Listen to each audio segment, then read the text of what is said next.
Your child is misbehaving. Bedtime routine is a disaster. They don't want to brush their teeth or whatever it is.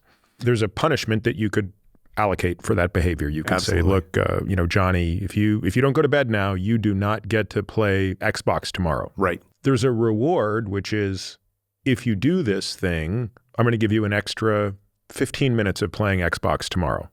Yeah. Based on what you just said, is it safe to say that offering 15 minutes of extra Xbox is significantly more likely to produce the desired outcome? Absolutely. Yeah. And I think as parents, we know this. Any parent listening knows this, right? We're talking here about permanent behavior change, right? We don't want them just to brush their teeth tonight. We want them to brush their teeth every night.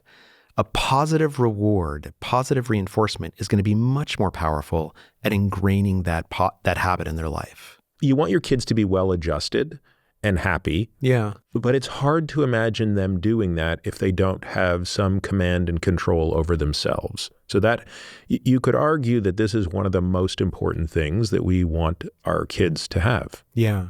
And yet I don't feel like we have any adequacy in the training for it. I think that a number of us understand intuitively some aspect of this, right? Teaching children a sense of agency.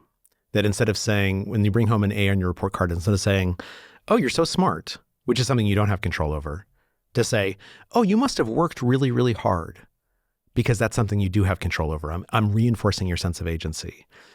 When we do that intuitively or deliberately, one of the things that we're doing is we're teaching our children that they have control over their habits. So in addition to explaining to kids and being ostentatious, showing off the cues and rewards in our own life and how we change our own habits, the way that we give rewards to our children also reinforces for them whether they believe that they are in control of their willpower or not. And I suppose the other side of that is how do we handle our own failures in front of them? Absolutely. Dad's a steady rock, but all the research tells us one of the best things you can do is if you screwed up, and I try to do this all the time, I come home and I'm like, oh man, I called this guy today and I just completely screwed up this interview.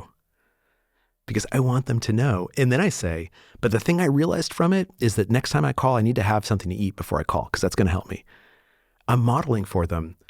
A failure is not a failure. A failure is a data point. And I'm a scientist about my own life.